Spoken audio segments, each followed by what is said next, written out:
안녕하세요. 오늘도 사연살롱을 찾아주셔서 감사합니다.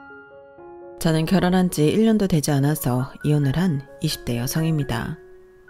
천길 물속은 건너봐야 알고 한길 사람 속은 지내보아야 안다는 말이 있죠. 저는 그 말에서 지내본다는 게 시간의 정도인 줄 알았어요. 그래서 남편과의 2년간의 연애가 충분하다고 생각했죠. 그런데 아니더라고요. 저는 2년이나 만난 남편이 저에게 한없이 져주고 받아주기에 바다처럼 넓은 마음을 가진 줄 알았어요. 하지만 알고 보니 남편은 그저 가족이란 울타리 속에서 주눅이 든 거였더라고요. 왜 주눅 들면 자기 의견을 피력하는데 어색해지잖아요. 가족이 되어 옆에서 지켜보니 알겠더라고요. 남편은 맞으면 맞다, 아니면 아니다. 그런 간단한 말도 하지 못했고, 간을 달라고 하면 간을 내주고, 쓸개를 달라고 하면 쓸개도 내주더라고요.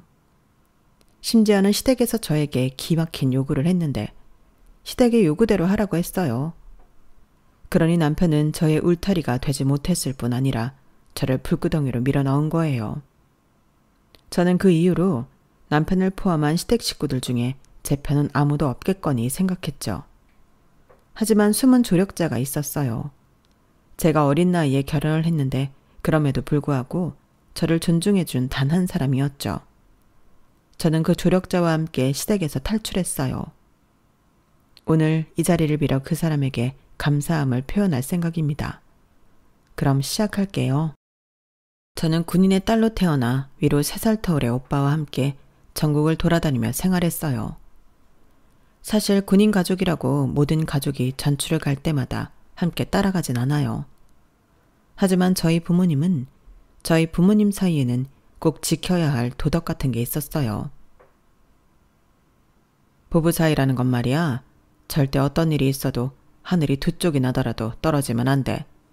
부부라는 건 원래 그런 거다. 결혼이라는 약속이 원래 그런 거야. 부부라는 말을 봐라. 지압이 부에 안에 부가 같이 붙어 있지. 그 단어가 떨어지면 부부가 아니듯이 부부는 마음으로든 물질적으로든 붙어 있어야 하는 거야. 그래도 이사 비용이 만만치 않잖아요. 우리는 근처로만 이사 다닌 것도 아니고 정말 전국 팔도를 돌아다녔잖아요. 주말 부부 하실 생각은 없었어요? 주말 부부? 그래, 그게 비용적인 부분에서는 합리적이겠지. 하지만 그렇다고 필요하지 않은 것도 아니야. 매주 아빠가 너희에게 가야 하잖니? 그건 그거 나름대로 필요하지. 그리고 나는 절대 주말 부부라는 게 자녀에게 좋은 영향을 줄 거라고 생각하지 않아. 부부가 언제 어디서나 함께해야 한다는 건 너희들 자녀를 위한 일이기도 해. 부모 중 한 사람의 부재는 너희들 심리에 크게 영향을 줄 거다. 어떤 결핍을 줄 수도 있고. 그리고 양쪽에서 잡아줘야 균형을 잃지 않는 거야. 안 그러니? 그래, 이제 다 커서 아빠 엄마 돈 걱정도 해주고 많이 컸네. 우리 가족 조금만 더 고생하자. 특히 17살에 전학 가는 게 마음이 내키지 않을 텐데 엄마 아빠의 결정에 따라줘서 지영이한테 너무 고마워. 친구들이랑 헤어지는 거 아쉽지 않아? 아쉽죠. 그래도 영영 못 볼 것도 아니고 오빠나 나나 새로운 환경에서 적응 잘하잖아요.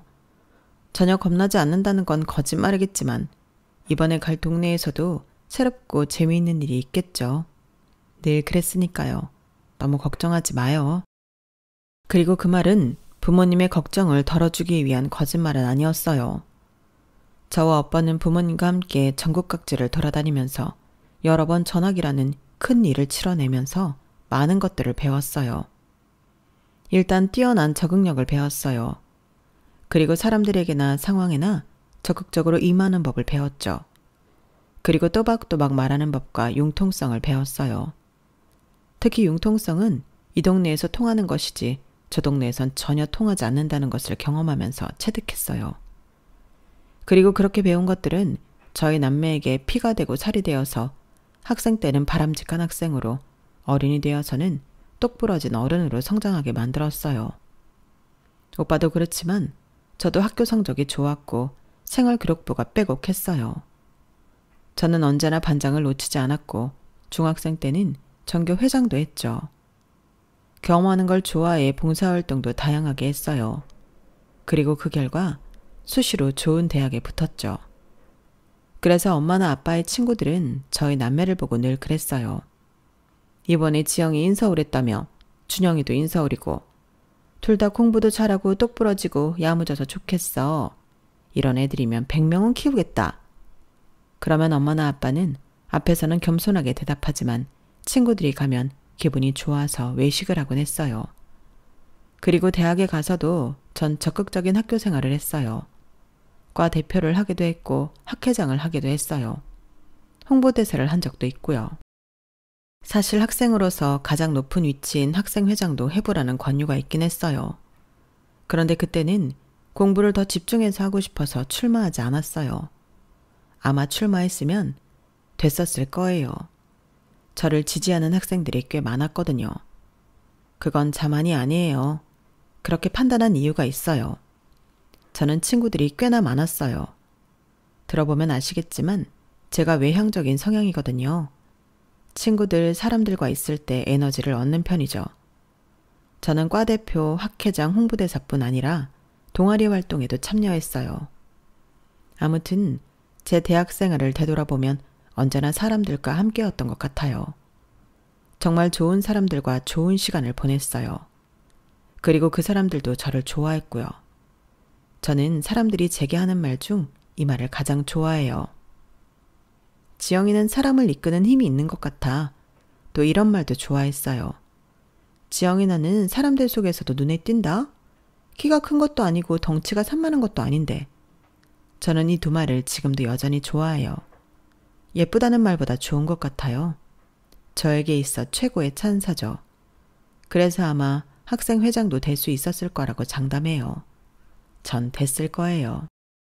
그런 대학생활을 보내서 저는 졸업을 하는 게 참 아쉬웠어요. 하지만 졸업을 하기도 전에 보건소 행정직원으로 취업해서 걱정할 거리도 없었고 저는 워낙 새로운 환경에 잘 적응하니 저를 믿었어요. 그래서 입사 전까지 여행을 다니며 시간을 보냈어요. 저는 처음 살아보는 도시로 이사를 했지만 정말 걱정이 없었어요. 변화에 적응하는 것, 그게 제 장점이라고 생각했으니까요. 그리고 친구들이 해준 말도 온전히 믿었어요. 사람을 이끄는 힘과 눈에 띈다는 칭찬을 말이에요. 그게 저를 주문처럼 지켜줄 거라 믿었죠. 하지만 입사 첫 주 금요일에 퇴근을 하고 저는 크게 괴로워했어요. 보건소 다들 가보셨죠? 무척 조용하고 답답하고 지루하잖아요. 그 공간 자체가 저를 압도하고 클래식이 나오는 클럽은 없듯이 공간이 지루하니 지루한 일만 가득하더라고요. 더구나 저는 보건소 공기에 흐르는 소독약 냄새가 적응이 안 되더라고요. 그리고 사람들은 왜 이렇게 소독솜을 지정된 장소가 아닌 휴지통에 버리는 건지, 보건소에 들어오는 사람들의 표정은 왜 저렇게 퍽퍽한지 저는 맥을 못 추겠더라고요. 그리고 인간관계도 대학생활과 너무 달랐어요. 직장을 다니기 전까진 인간관계라는 게 늘 우호적이고 친밀한 것인 줄로만 알았는데 직장에서의 인간관계는 제가 아는 것과 친밀감의 깊이도 노력의 정도도 다르더라고요. 친밀감은 도시의 얼음장보다 얇았고 노력을 원하지도 않더라고요. 모두 저를 부담스럽게 생각했어요. 어떤 분은 저에게 조금 나댄다고 했고요. 오버하지 말라는 말은 수도 없이 들었어요. 그래서 그렇게 말하기를 좋아하는 저는 입을 다물었어요. 외향적인 제가 입을 다문 만큼 저는 상처를 많이 받았어요. 하지만 직장 사람들 모두 그걸 알아주지 않더라고요. 오히려 조용해지니 좋다고 말했어요. 거기에 저는 또 상처를 받았고 주중을 퍽퍽하게 보냈어요. 이제 제가 그 퍽퍽한 표정의 사람들 중 하나가 되었죠. 그리고 우습게도 그때 저는 첫 연애를 시작해요. 난생 처음 느껴보는 외로움에 사랑은 모기의 입처럼 깊게 저를 쑤셨거든요. 그리고 그래서 그런지 26세 시작한 첫 연애에 결혼까지 하게 되었어요. 제 친구들은 물론 부모님도 놀랐죠. 상대는 같은 보건소에 근무하는 9살 연상의 방사선사였어요. 친해진 계기는 제가 입을 다물고 난 이후였어요. 저는 시위하듯 점심을 먹은 자리에서도 아무 말을 안 했고 남편은 그런 제가 안쓰러웠는지 점심을 먹고 따뜻한 두유를 건네더라고요. 몸 좀 녹여요. 저는 그 말이 마음을 녹이라는 말처럼 들렸어요. 그리고 그 다음 날에도 남편은 제게 두유를 건넸어요. 그러다 어느 날에 문자를 보내왔어요. 저는 좋았어요. 적막했잖아요. 내일 둘이 점심 먹을래요?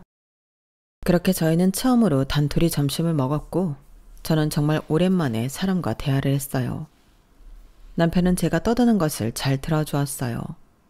사실 지금 생각해보면 대화가 아니라 일방적이었어요. 남편은 그저 반응만 했죠. 하지만 그것도 좋았어요. 고마웠어요. 그렇게 몇 번 같이 단둘이 점심을 먹었고 저는 남편에게 기대기 시작했어요. 퇴근을 할 때면 방사선실로 가서 같이 퇴근을 하자고 졸랐죠. 남편이 좀 늦는 날에는 방사선실에서 저 혼자 떠들며 남편을 기다렸어요. 아마 귀찮았을 거예요. 그런데 남편은 전혀 그런 내색 없이 제 이야기를 듣고 저를 데려다주고 가끔은 함께 저녁을 먹기도 했어요. 그러다 저는 남편이 좋아지게 되었고 어쩌면 그 전부터 그랬을 수도 있고요. 그래서 제가 먼저 고백했어요. 남편은 받아줬고요. 그렇게 저희는 연인이 되었고 연애 사실은 보건소에서 쉽게 알려졌어요. 제가 뭘 숨기는 성격이 못 되거든요. 저희는 보건소의 공식 커플이 되었고 2년 동안 문제없이 연애하다 결혼을 했어요. 연애는 정말 문제가 없었어요. 제가 본 남편은 정말 좋은 사람이었어요. 남편은 그 지역 사람이어서 도로를 잘 알았어요. 웃기게도 장소는 잘 몰랐고요. 그게 무슨 말이냐면요. 동네와 길은 잘 아는데 거기에 뭐가 있는지는 모르더라고요. 남편도 제가 첫 연애거든요. 그래서 그런 것 같더라고요. 아무튼 그 지역 사람인 남편은 저를 제가 찾아본 이곳저곳에 많이 데려다 주었어요. 그리고 처음엔 그 지역을 나중엔 다른 도시로도 데려다 주었죠. 저는 입사 후엔 여행을 못했는데 남편 덕분에 여행을 다시 시작할 수 있었어요. 그리고 남편이 저에게 운전을 가르쳐 주었는데 그때 화를 한 번도 안 내더라고요. 저는 그때도 정말 좋은 사람이구나, 내 눈이 틀리지 않았구나 생각했죠. 저는 연애를 해본 적은 없지만 남편과 연애를 하면서 남편이 소울메이트 같았어요. 그만큼 잘 맞는다고 생각했죠. 저희는 연애를 하면서 싸운 적도 없어요. 결혼을 안 할 이유가 전혀 없었어요. 하지만 사실은 결혼을 못할 뻔했어요. 저희 커플의 첫 위기였죠. 때는 상견례 때예요. 저희 부모님뿐 아니라 시댁에서도 저희를 반대했어요. 상견례는 오빠가 운영하는 일식집에서 했죠. 처음엔 시댁 근처에서 하려고 했는데 아무래도 오빠 가게에서 하면 공짜로 할 수 있고 그래서 제가 오빠한테 초대해달라고 부탁했어요. 초대를 한다고 하니 시댁에서도 기꺼이 저희 가족이 정착한 도시로 가겠다고 하셨고요. 저는 하루 먼저 친정에 가서 시간을 보냈어요. 그래서 저희 친정 식구들이 먼저 가게에 도착했죠. 오빠는 음식을 준비하느라 분주했고 저와 엄마 아빠는 조금 긴장했어요. 그리고 약속 시간에 딱 맞춰 시댁 식구들이 도착했어요. 시댁 식구들은 그때 처음 만났는데 식구들이 저희보다 많더라고요. 시어머니, 시아버지, 남편, 서방님, 동서, 시누이 이렇게 6이더라고요. 남편에게 듣기로 서방님이 결혼한 지 3, 4년 정도 됐다고 들었는데 아이는 없었어요. 제가 이런저런 생각을 하며 시댁 식구들을 안내하는데 시어머니가 엄마에게 인사를 하고 지나갔거든요. 그런데 엄마가 갑자기 기침을 하는 거예요. 그리고 그 순간 엄청 지독한 향수 냄새가 확 풍겼어요. 그리고 자세히 보니 시어머니만 유독 화려하더라고요. 제가 여자니까 알잖아요. 아니, 여자가 아니더라도 알 수 있었어요. 샤넬 로고 브로치가 있는 샤넬 원피스에 구찌 가방, 에르메스 로퍼, 거기다 시어머니는 샵에 다녀온 것 같았어요. 그런데 나머지 식구들은 상당히 수수했거든요. 그래서 시어머니가 유독 과하고 화려해 보였어요. 저희 엄마는 이번에 재채기까지 했어요. 어머, 이런 향수는 처음 맡아보시나 봐요. 로자 perfum이라고 만수르가 사용한다는 그거예요. 시어머니는 손을 가리고 웃으며 자리에 앉았어요. 그리고 오빠가 들어와 시댁 식구들에게 인사를 하며 음식을 날랐어요. 다른 직원은 없어요? 사돈총각한테 이런 대우 받으니 좀 부담스럽네. 아닙니다. 다른 직원이 있어도 제가 드려야죠. 제가 초대한 건데요. 아무쪼록 저희 지영이 잘 부탁드립니다. 그거야 뭐 지켜봐야 하는 것 아니겠어요? 처음부터 집안끼리 신경전이 있었어요. 저는 더 긴장할 수밖에 없었어요. 저희 아들이 너무 과묵해서 제가 아가씨 이름도 나이도 못 들었네요. 나이가 어떻게 돼요? 올해로 28입니다. 28? 그럼 우리 아들보다 9살이나 어린 거야? 어머, 아주버님 능력자네요. 그럼 족보가 꼬이네. 나이 어린 형님이라 우리 호정이 불편하겠다? 시어머니가 서방님 옆에 있는 동서를 쳐다봤어요. 시누이도 저보다 나이가 많은데 시어머니는 동서를 걱정했죠. 그런데 동서는 별 생각이 없어 보였어요. 에이, 그래도 가족관계인데 예의는 지켜야죠. 불편할 게 뭐가 있어요. 동서가 그렇게 말하는데 시어머니는 곰곰이 생각하더라고요. 그럼 그냥 이름을 불러라. 호정 언니, 지영이 이렇게. 그러자 저희 엄마 표정이 싹 굳었어요. 그래도 가족 간에 예의가 있는데 그러면 되나요?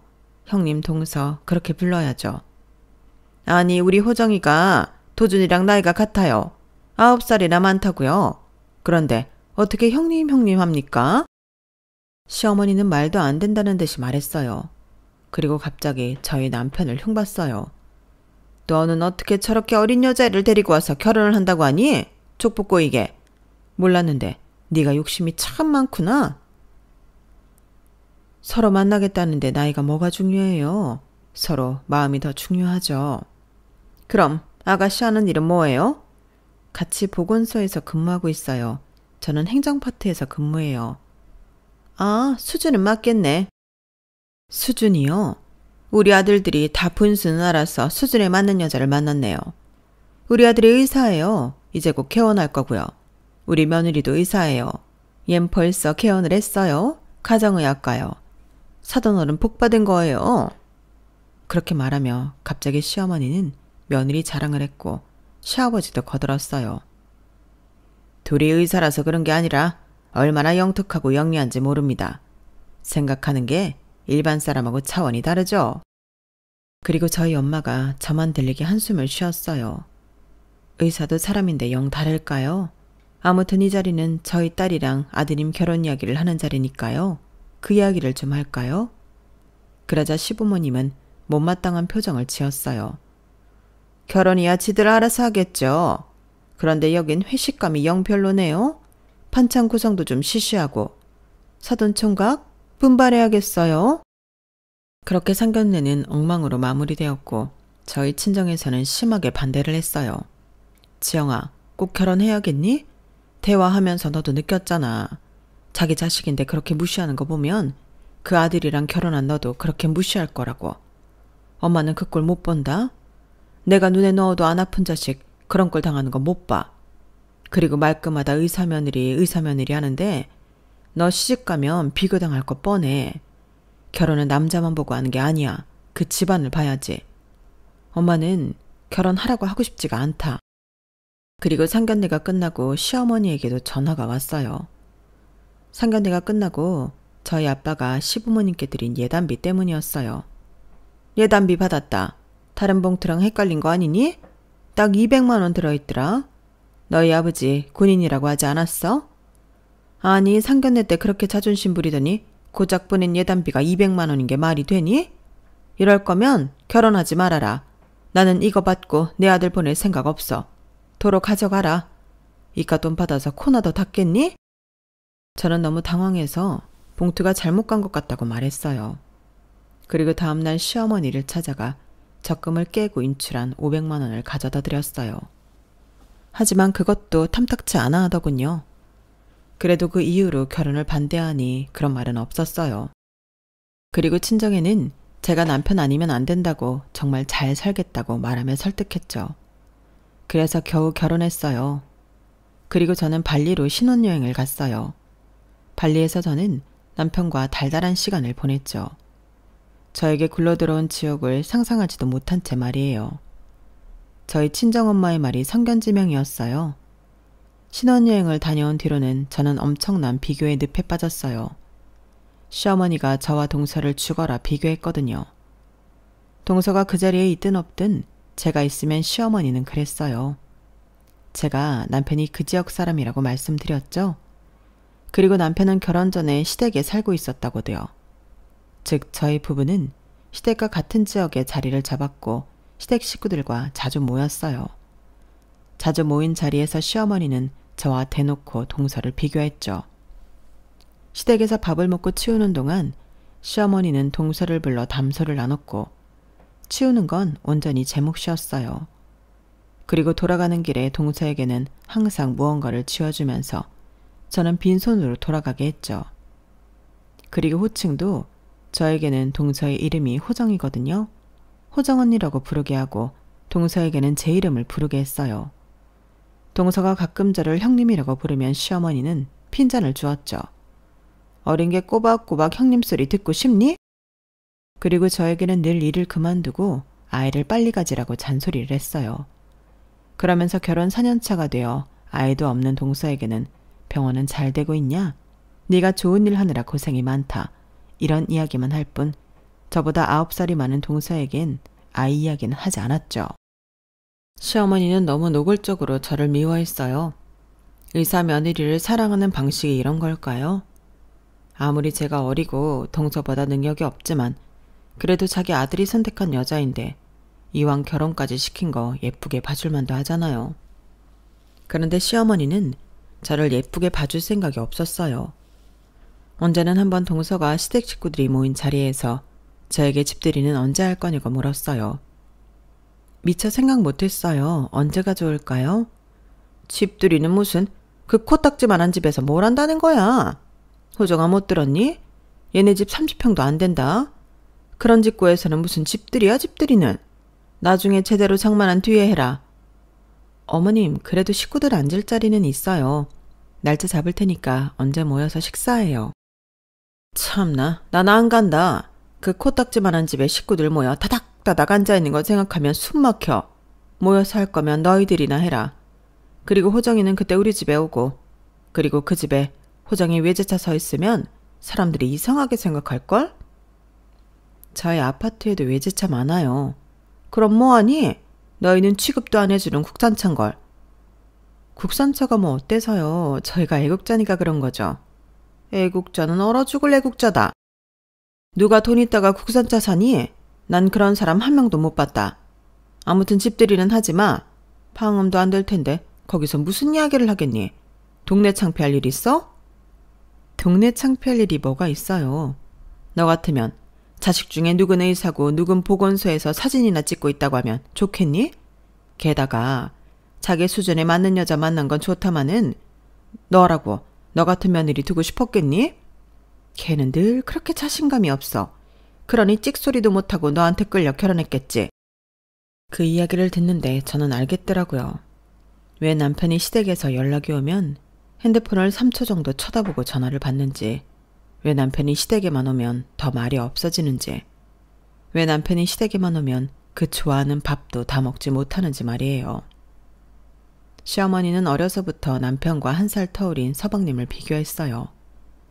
시부모님 눈에는 남편은 평범했고 서방님은 영리하고 공부 잘하는 엘리트였으니까요. 시부모님에겐 아픈 손가락이란 없었어요. 오히려 그 손가락을 과감히 잘라냈죠. 처음부터 그랬는지 기대를 했다가 그랬는지 모르지만 사실 시댁에 처음 갔을 때부터 이상했어요. 거실벽엔 온통 서방님에 대한 것들이 있었거든요. 서방님이 이제껏 받은 상장부터 의사 면허증, 사진들, 남편과 신우의 것은 없었어요. 그래도 신우이는 딸이라서 몇 장 사진은 있었어요. 가족 사진으로요. 자기는 왜 없어? 아, 나는 안 찍었어. 그때 남편의 표정은 그다지 좋은 표정은 아니었어요. 조금 민망한 표정이라고 할까요? 그리고 제가 처음 시댁에 온 날 시아버지는 식구들이 다 있는 앞에서 남편에게 말했어요. 이왕 결혼을 했으니 잘 살아라. 그때 상견례 때 보니 네 그릇에 적당한 사람들이더구나. 나와 네 엄마가 실망했을까 싶다면 걱정 마라. 큰 기대를 하지 않아 실망도 없으니까. 네 수준이 여기까지인 걸 누굴 탓하겠니? 잘 살아라. 잘 살면 된다. 그리고 시아버지는 남편과 마찬가지로 밥을 다 먹지 않은 신우이를 쳐다봤어요. 연수 너는 그 애 아직도 만나냐? 네, 왜요? 네 그릇도 거기까지인 거냐? 사람들이 좀 대차게 살아라. 내가 언제부터 너희들을 그렇게 키웠니? 그렇게 키웠죠. 내가 언제 너를 그렇게 키웠어? 나비처럼 나르라고 구름처럼 떠다니라고 키웠지. 높이 봐 높이. 고작 거기서 머무르지 말라고. 우린 아직 너한테 기대한다. 그러니까 너희 치과 원장이 몇 살이라고 그랬지? 그 말을 하자 신우이는 치가 떨린다는 듯이 자리에서 일어나 방으로 들어갔어요. 그리고 저희가 모두 갈 때까지 나오지 않았죠. 지금 생각하니 퍼즐이 맞춰져요. 왜 그땐 시부모님이 자식들을 차별한다는 생각을 못했을까요? 그저 기대가 많은 부모라고 생각했어요. 자식을 차별한다니. 저에게 그 말은 파란색 스파게티처럼 말도 안 되는 일이었으니까요. 그리고 이내 저는 시부모님이 저와 동서를 차별하는 것이 자식들을 차별하는 마음에서 비롯된 것이라는 걸 알았죠. 그 생각이 드니 뿌리를 뽑을 수 있을까 싶더라고요. 뿌리를 뽑으려면 남편과 서방님의 차별도 뿌리를 뽑아야 하잖아요. 아주 오랜 시간 동안 자라온 것일 텐데 불가능할지도 모른다는 생각을 했어요. 하지만 그러면서도 이대로 살 수 없다고 생각했죠. 그런데 어느 날 시어머니가 제게 반찬 몇 가지 좀 만들어 오라고 하는 거예요. 그래서 그렇게 몇 번 만들어 드렸어요. 그리고 시댁 식구들이 모여 저녁을 먹는 날 제가 시어머니에게 물었죠. 어머님, 반찬 입에 맞으셨어요? 제가 처음 해본 것들이 많아서 괜찮았어요? 아, 괜찮았단다. 다음에도 부탁하마. 그때는 그냥 그렇게 넘어갔어요. 그리고 몇 번 더 반찬을 해달라고 해서 해줬죠. 그런데 엘리베이터 앞에서 동서를 만났어요. 동서가 제가 시어머니에게 반찬을 드릴 때 쓴 종이 가방을 들고 있더라고요. 이거 뭐예요? 아, 어머님이 반찬 해주셔서요. 이렇게나 많이 해주셔서 겨우 다 먹었어요. 형님도 드셔보셨죠? 그런데 이제 어머님도 나이 드셨나 봐요. 원래랑 맛이 좀 다르더라고요. 그러면서 동서가 종이 가방 안을 보여주는데 저희 집 반찬통이었어요. 저는 뒤통수를 3개 맞은 듯한 기분이 들었어요. 그리고 부엌에 시어머니가 혼자 있을 때 사건의 진실을 물었죠. 어머님, 제가 만든 반찬 동서한테 주셨어요? 동서? 너 자꾸 그렇게 부를래? 호정 언니! 그렇게 부르랬잖아.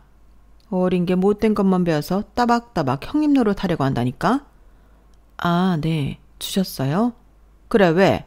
누가 먹든 상관없잖아? 그럼 저한테 솔직하게 말하시지. 지금 내가 거짓말을 했다는 거야? 내가 언제 반찬 해달라고 했지? 내가 먹을 거라고 했니? 저는 당연히 어머님이 해달라고 하셨으니까 어머님이 드시는 건 줄 알았죠. 왜? 호정이가 먹으면 안 되니? 그런 건 아니지만 동서, 아니 호정 씨는 어머님이 한 줄 알던데요?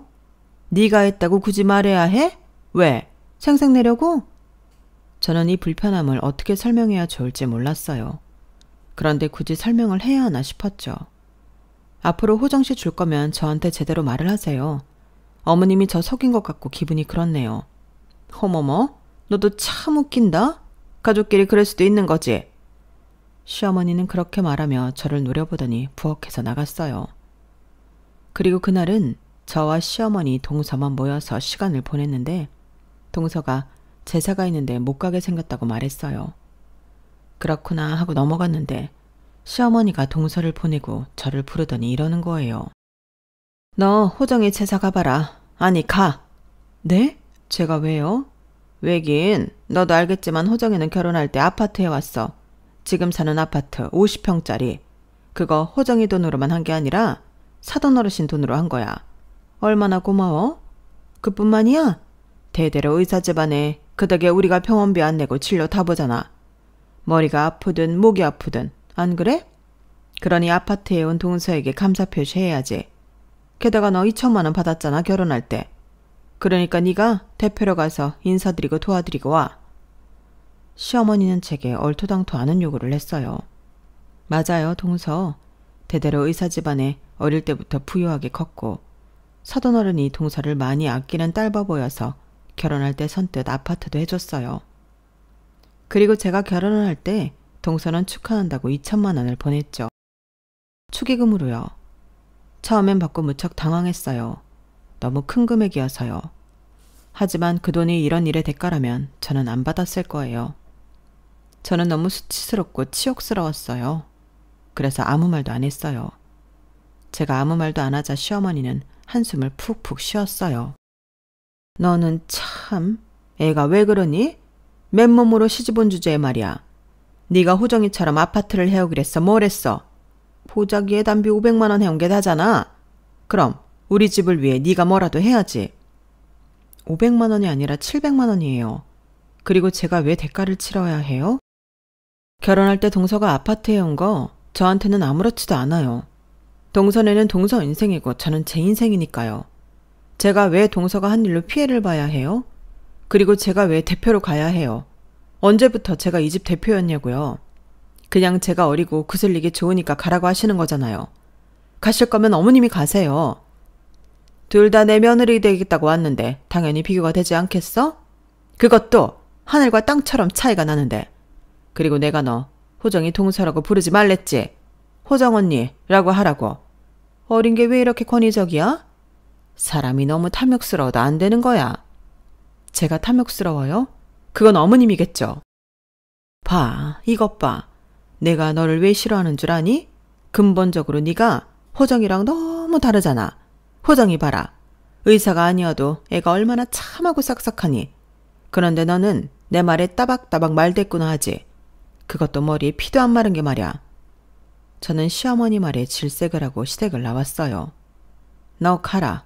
호정이네 가라고. 싫어요. 안 가요.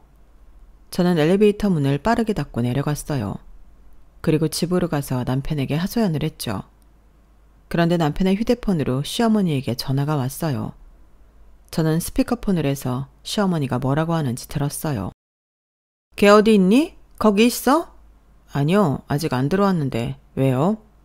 걔가 아주 집을 쑥대밭으로 만들어놨어. 아주 기고만장하더구나. 어쩜 그렇게 사람이 인색하고 은혜를 모르니? 너희들 그러는 거 아니야? 무슨 말이에요? 너희들이 받은 2천만 원, 그거 어떻게 할 건데? 어떻게 갚을 건데? 사람이 2천만 원을 받았으면 4천만 원, 7천만 원으로 갚아야 하는 거야. 그게 도리라고. 그런데 너희 그럴 능력 있어? 내가 그래서 갔다 하러 간 건데. 어디를 다녀와요? 호정이 집에. 제사 때 못 간다더라. 그러니까 네가 잘 굴려서 보내. 거기에 지영이가 왜 가요? 내가 아까 한 말 못 알아들었니? 넌 언제쯤 영리해질래? 나이를 허스러 먹었구나. 매번 내가 너한테 실망하지만 너도 이제 나한테 그만 실망감을 줘야 하지 않니? 어째 첫째가 늘 첫째 같질 않아. 그러니 뭣도 모르는 어린 계집이랑 결혼했지. 어쨌든 설득해. 그날 안 가기만 해봐라. 그리고 시어머니는 뚝 전화를 끊었어요. 저는 어이가 없어서 실소를 했어요. 그런데 남편이 슬그머니 저를 쳐다봤어요. 그런데 우리가 2천만 원 받아서 빚 없이 결혼한 건 맞으니까 다녀오는 게 어때? 하루뿐이잖아. 하루가 이틀이 되고 이틀이 매일이 되는 거야. 오빠 왜 그래? 제가 그렇게 말하는데도 남편은 제가 동서 친정에 가길 바라는 눈치였어요. 그래서 저는 결심했죠. 가기로요. 그래서 동서의 제삿날에 정말 동서의 친정으로 갔어요. 동서는 정말 부잣집 딸이더군요. 으리리한 집에 초인종을 누르려니 떨렸어요. 문이 열렸고 분주하게 준비하는 사람들은 저를 뜬구름 잡듯 쳐다봤어요. 안녕하세요. 저는 동서, 아니 호정씨 형님 되는 사람입니다. 아, 그러고 보니 구면이네요. 그런데 어쩐 일로? 상 차리는 거 도와드리려고 왔어요. 동서의 친정엄마는 의아한 표정으로 저를 쳐다봤어요. 저는 그분을 지나쳐 안으로 들어가 부엌으로 향했죠. 그리고 일을 도왔어요. 그런데 동서의 친정엄마가 한참을 저를 지켜보다 제 손을 붙잡더라고요. 이건 아닌 것 같아요. 저희 딸 대신 온 것 같은데 아무리 그래도 사돈 식구들한테 이건 아니죠. 일어나요. 일어나서 온 김에 밥 먹고 가요. 아니에요. 동서한테 제가 고마운 게 많아서요. 도와드리고 싶어서 온 거예요. 마저 할게요. 어른이 말하는데 거절하는 게 어딨어요. 어서 일어나서 손 씻고 거실에 가 있어요. 우리끼리 매번 하던 거고 호정이는 사실 돕지도 않았어요. 우리 남편이 호정이를 끔찍하게 생각해서. 그러니까 거실에 있어요. 차 줄까요? 아니면 커피? 그렇게 저는 차를 얻어 마시고 식사를 대접받기도 했어요. 그리고 집으로 돌아왔어요. 그리고 남편과는 말하기가 싫어서 대화를 하지 않았고 시댁에도 따로 전화를 하지 않았어요. 그런데 다음날 동서가 저희 집에 왔어요. 두 손 가득 선물을 바리바리 싸들고 왔어요. 무슨 일이에요? 형님, 너무 죄송해요. 저희 엄마한테 이야기 들었어요. 제사 때 오셨다고. 일도 도와주시고 같이 이야기도 해주시고 정말 죄송해요. 저는 일단 동서를 집 안에 들어오게 했어요. 집이 좁아 부끄러웠는데 동서는 집이 아늑하고 잘 꾸며놓았다고 칭찬하더라고요. 그런데 왜 가신 거예요? 저 정말 놀랐어요. 동서는 뜻밖이라는 표정이었어요. 그렇겠죠. 누가 동서의 친정에 제사를 한다고 가서 돕겠어요. 제가 한숨을 쉬었어요. 그리고 어머니가 시켰다고 말했죠. 동서가 저한테 준 2천만 원 가지고 협박했어요. 그래서 갔다 왔어요. 네? 그건 축의금이잖아요. 제가 뭘 바라고 드린 건 절대 아니에요. 알아요. 동서 마음은 잘 알아요. 하지만 결혼 시작부터 동서랑 비교당한 나한테는 그게 족쇄였어요. 비교요? 저랑 형님이요? 역시 잘 모르는구나. 이해해요. 원래 맞은 사람만 주먹을 기억하지 맞아보지 않았으면 주먹의 쓴맛도 모르죠. 동서는 모를 수도 있겠거니 막연하게 생각했는데 정말이었어요. 하지만 이해가 안 되는 건 아니에요. 동서는 모를 수 있었죠. 엘리트의 삶을 살아왔고 사랑받는 게 당연했던 동서에게 시부모님이 그런 대우는 당연했고 차별은 받는 사람에게만 유독 더 커 보이고 날카롭게 느껴지니까요. 그래서 저는 하나하나 차근차근 시어머니가 저에게 한 차별을 말해줬어요. 동서는 이해를 못하진 않았어요. 아 하면서 탄식을 하기도 하고 깨달았다는 듯이 굴었어요. 그리고 본인이 더 미안해했고 사과했고 안절부절 못했어요. 그리고 이건 아무도 모르는 이야기인데 사실 저 얼마 전에 유산했어요. 네? 언제요? 동서 반찬 만들어주면서요. 아, 미안해하라고 하는 말은 아니에요. 그때 시어머니가 동서 줄 반찬을 나한테 시켰다는 걸 알고 하지 않겠다고 말했지만 일주일에 몇 번을 새벽에 일어나 반찬을 만들어야 했어요. 그리고 하혈을 했어요. 부끄럽지만 임신한 줄 몰랐어요. 병원에서 너무 무리했다고 하더라고요. 그 순간 어머님 강요로 만들어 온 반찬이 생각났고 어머님의 폭언들도 생각났어요. 보건소 일은 아니에요. 문제될 게 없었어요. 저한테 스트레스는 어머님 자체니까요. 제가 많이 미웠겠어요. 아니요. 동서는 저를 존중해준 유일한 시댁 사람이에요. 우리가 9살이나 차이가 나지만 어머니 눈치 보면서도 날 형님이라고 불러줬고 매번 존대를 해줬잖아요. 난 한 번도 동서 미워한 적 없어요. 그럼 가요. 네, 어디를? 시댁으로 가요. 저도 확인해보고 싶고 지금 형님 도와드리고 싶어요. 그게 제가 갚는 길 같아요. 그러면서 동서는 앞장서서 걸어갔어요. 그리고 시댁에 도착했죠. 시댁에 도착하니 시어머니는 또다시 차별을 했어요. 호적이 너는 20대 옆에서도 뒤지질 않는구나. 어쩌면... 저 어머님 드릴 말씀이 있어요. 넌 내가 말을 하는데 끊니? 어차피 안 들어도 다 아는 말이잖아요. 뭐? 한 번도 안 그러던 호정이 네가 왜 그러는 거니? 형님 하실 말씀 하세요. 저 임신했었어요. 어머님이 그렇게 잔소리하던 임신이요. 그런데 몇 주 전에 유산했어요. 정확한 이유는 모르지만 피로감 때문인 것 같다고 하더라고요. 그러니 어머님 때문에 유산한 거예요. 제 피로는 다 어머님 때문이니까요. 넌 호정이 앞에서 무슨 소리를 하는 거야? 그리고 네가 잘못해서 애 떨어진 걸 왜 내 탓을 해? 그러니 전 어머님한테 위자료 받고 이혼하겠습니다. 이 집구석 정말 지긋지긋해요. 위자료? 나한테? 어떻게 할 건데? 시어머니의 폭언과 무리한 요구로 유산한 경우 정신적 고통을 초래한 행위로 간주될 수 있어요. 위자료 청구가 가능하다고요. 전 이혼 소송할 때 그 이야기 반드시 할 거예요. 죽은 제 아이를 위해서라도 할 거예요. 어디 증거라도 있니?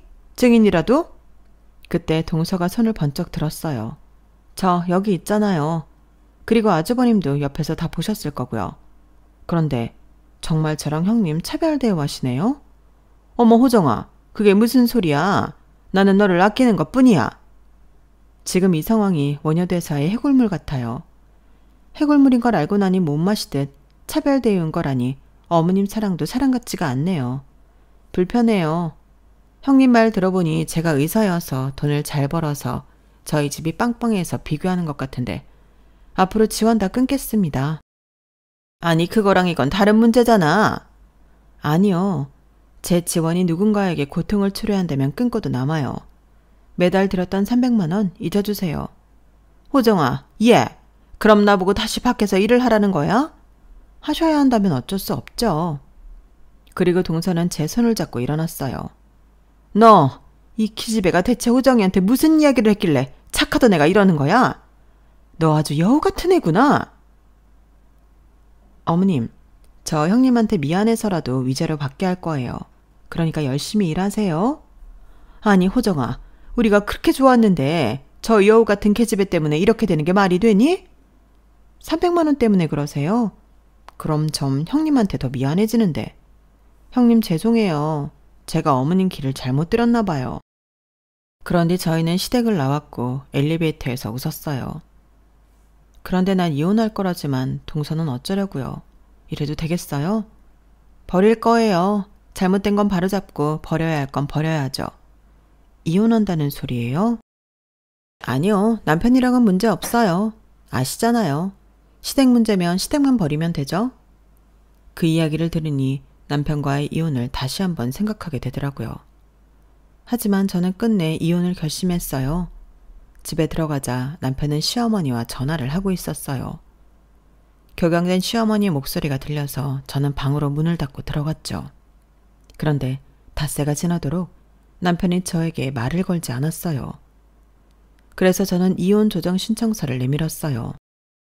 남편은 제가 아무 말도 하지 않았는데 조정 신청서를 작성하더군요. 그래 이혼하자. 뭘 묻지도 않고 따지지도 않는데. 그래 해버리자. 때론 그런 엄마 밑에서 큰 네가 불쌍하기도 했어. 그런데 지금은 아니야. 널 그렇게 만든 건 너희 엄마이기도 하지만 너야. 네 자신이야. 그러니까 넌 평생 바뀔 수 없을 거야. 이렇게 매번 답답하게 살 거야. 나한테 문자는 왜 했니? 점심 먹자고는 왜 했어? 됐다. 다 의미 없어. 이혼해. 그렇게 저희 부부는 이혼 소송을 통해 이혼을 했고 전 위자료를 받았어요. 시어머니의 폭언과 강요가 유산과 이혼의 이유가 되었다는 것이 인정되어서 꽤 많은 금액을 받았어요. 그리고 전 다른 지역으로 이사를 가서 이직을 했어요. 완전히 새 출발을 하려면 새로운 공간에서 해야 하지 않겠어요? 그리고 동서에게 선물이 왔어요. 예쁜 화분에 심어진 식물이었어요. 새로운 시작을 응원해요. 당신은 충분히 이대로도 멋진 사람입니다. 이제 이름 불러도 되죠? 그리고 동서는 시어머니는 건물 청소일을 시작했다고 전했어요. 그리고 남편에겐 어떤 연락도 없었어요. 참 용기 없는 남자예요. 천길 물속은 건너보아야 알고 한길 사람 속은 지내보아야 안다는 말이 딱 맞아요. 여러분들은 한길 사람 속 제대로 보시고 신중한 결정하시길 바라요. 제 사안은 여기까지입니다. 들어주셔서 감사합니다. 매일매일 행복하세요. 여러분, 사연 댓글에 응원과 현명한 조언 부탁드려요. 좋아요와 구독은 저에게 큰 힘이 됩니다. 오늘도 좋은 일 가득하세요.